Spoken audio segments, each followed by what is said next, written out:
The small town of Paradise, Texas, had always lived up to its name in the eyes of the people who called it home. Long stretches of open land rolled across Wise County, dotted with ranch fences, gravel roads, weathered barns, and quiet homes separated by acres of countryside. It was the kind of place where school buses traveled long distances down rural roads, where neighbors waved at each passing truck, and where families believed their children were safe playing outside until sunset. If you find this story interesting, don't forget to subscribe, like, and comment your thoughts below, ***. For 7-year-old Athena Strand, life was simple in the way childhood should be. She loved animals, cartoons, crafts, and Barbie dolls. Family members described her as bright, energetic, and deeply curious about the world around her. She laughed easily, talked constantly, and carried the kind of imagination that could turn an empty field into a magical kingdom within seconds. Christmas was approaching, and like many children her age, Athena was already excited about presents, decorations, and the feeling of the holiday season slowly filling the house. That afternoon began like any ordinary day. Athena boarded the school bus after classes ended and rode through the winding Texas roads back toward home. The air outside had turned colder as winter approached. Trees stood bare against the gray sky, and the daylight faded earlier than usual. Nothing about the afternoon suggested that it would soon become one of the most horrifying criminal cases in modern Texas history.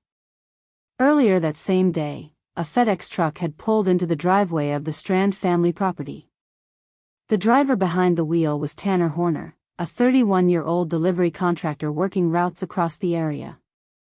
He had a routine schedule, delivering packages to homes scattered across rural neighborhoods. Among the packages on his truck that day was one addressed to Athena's family. Inside were Barbie dolls the little girl had been waiting for. Security records and delivery logs would later confirm the package had been dropped off only a short time before Athena arrived home from school. At first, nothing seemed unusual.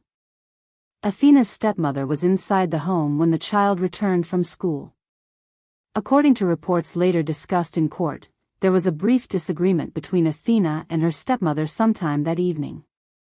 Afterward, Athena went outside. At the time, nobody thought much of it.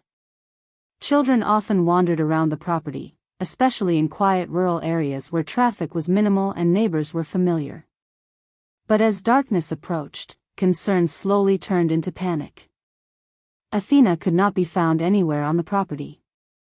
Her family searched nearby fields and checked surrounding roads. They called her name repeatedly into the cold evening air. Minutes passed.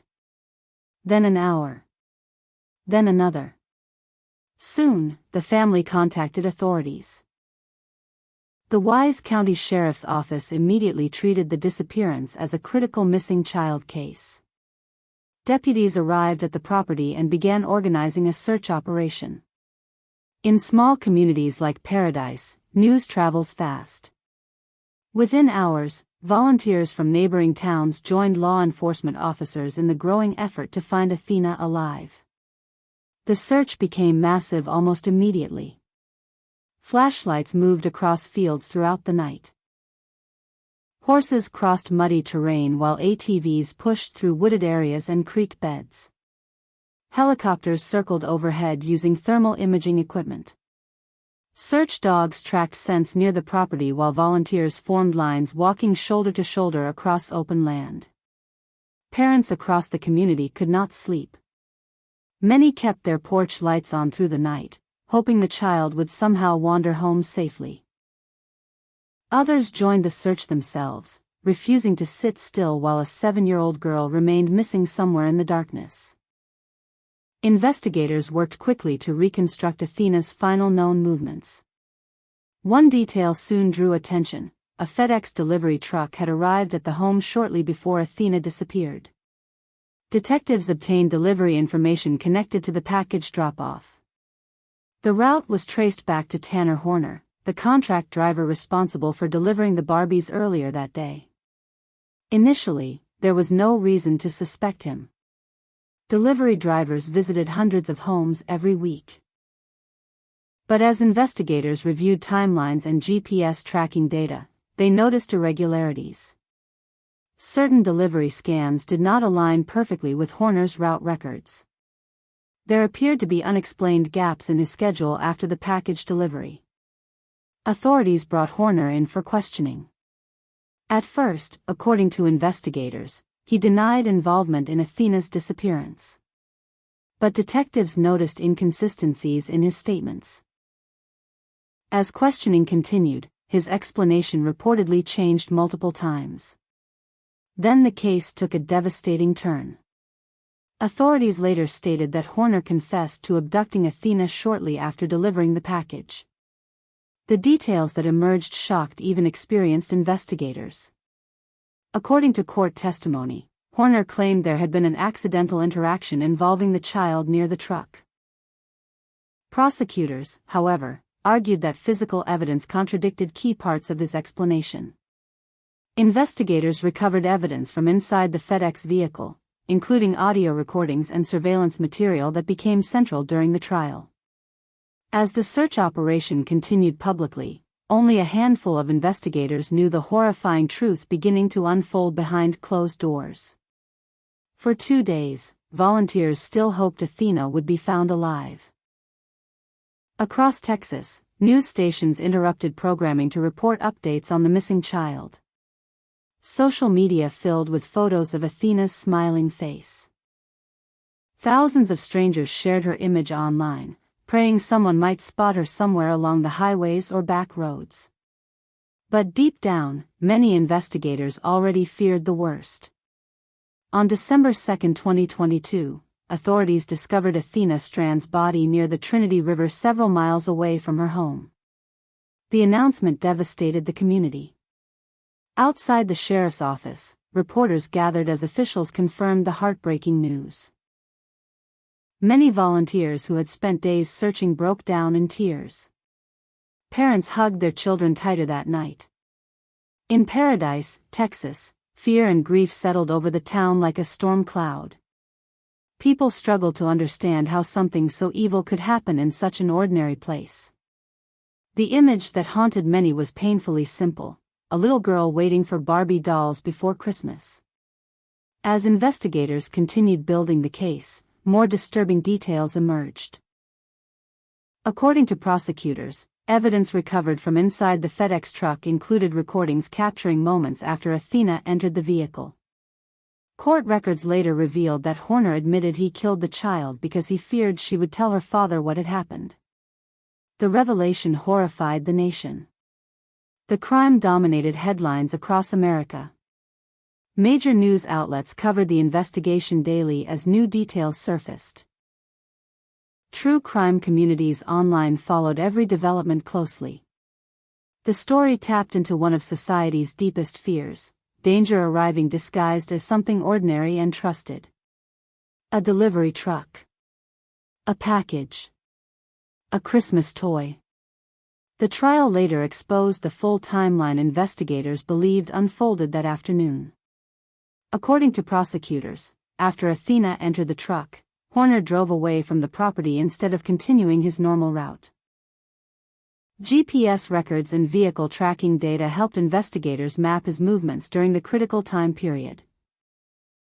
Evidence presented during court proceedings suggested the child remained inside the truck for a significant amount of time.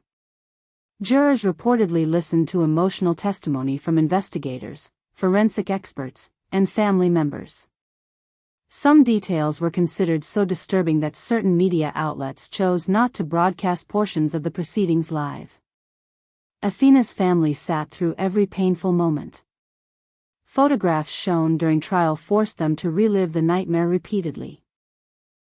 Prosecutors described the final hours of a child whose life should have been filled only with school, toys, birthdays, and dreams about Christmas morning. Instead, those final hours unfolded inside the back of a delivery truck driven by a stranger. The defense team attempted to challenge portions of the prosecution's timeline, but the evidence against Horner was overwhelming. Investigators had collected GPS records, forensic evidence, statements, and digital data connecting him directly to the crime. Eventually, Horner pleaded guilty. For many people following the case, the guilty plea did little to reduce the pain surrounding Athena's death. Nothing could undo what had happened. Nothing could erase the terror she experienced or the grief now carried by her family forever. The sentencing phase brought renewed public attention to the case. Prosecutors argued that the crime deserved the harshest punishment available under Texas law. They described the murder as calculated, cruel, and deeply disturbing. Family members gave emotional victim impact statements describing the enormous emptiness left behind by Athena's death. Her father spoke about birthdays that would never happen. Christmas mornings that would never come again. A bedroom that would stay frozen in time. Friends and relatives described Athena as full of joy and personality. Teachers remembered her smile. Neighbors recalled seeing her play outside. Classmates struggled to understand why their friend was suddenly gone forever. The emotional weight inside the courtroom was overwhelming. In 2026, Tanner Horner was sentenced to death for the kidnapping and murder of Athena Strand. The verdict closed the legal chapter of the case, but it did not bring closure to the people who loved Athena. Even years later, the story continued haunting those who followed it. Part of the reason was the unbearable contrast at the center of the crime. Barbie dolls. A child waiting for toys. A FedEx truck pulling into a quiet driveway. The ordinary details somehow made the horror feel even darker. The case also sparked larger conversations across the country about delivery driver oversight and contractor hiring systems. Many Americans were surprised to learn that large delivery companies often rely heavily on independent contractors rather than directly employed drivers. Questions arose regarding background checks, supervision, and safety protocols for workers who regularly enter residential neighborhoods. FedEx released public statements expressing sympathy for Athena's family while clarifying that Horner worked for a third-party contractor, not directly for the corporation itself. Still, public anger remained intense. For many people, the distinction made little difference. The image of a delivery driver committing such a horrific crime while en route deeply damaged public trust. Parents across America suddenly became more cautious. Some stopped allowing children outside alone when delivery vehicles arrived. Others installed security cameras or reinforced rules about speaking to strangers. The story triggered fears that ordinary daily interactions could hide unimaginable danger. Psychologists later explained why the case affected people so deeply. Crimes involving children already generate strong emotional reactions. But this case combined multiple elements that amplified public fear. Innocence, trust, routine, and betrayal. The suspect was not hiding in shadows or breaking into homes at night. He arrived openly in broad daylight performing one of the most normal activities imaginable, delivering a package. That reality disturbed people profoundly. The case also became a major subject in true crime media. Podcasts, documentaries, YouTube channels, and online investigators analyzed every detail of the timeline. Audio evidence discussed during trial became one of the most disturbing aspects of public conversations surrounding the case. Some creators focused on the psychology of the offender. Others examined systemic failures or the investigative techniques used to solve the crime quickly. But at the center of every discussion remained Athena herself. A 7-year-old child who should have grown up. As the years passed, memorials honoring Athena continued appearing across Texas communities. Candlelight vigils were held annually. Donations were raised in her name for missing children organizations and child protection programs.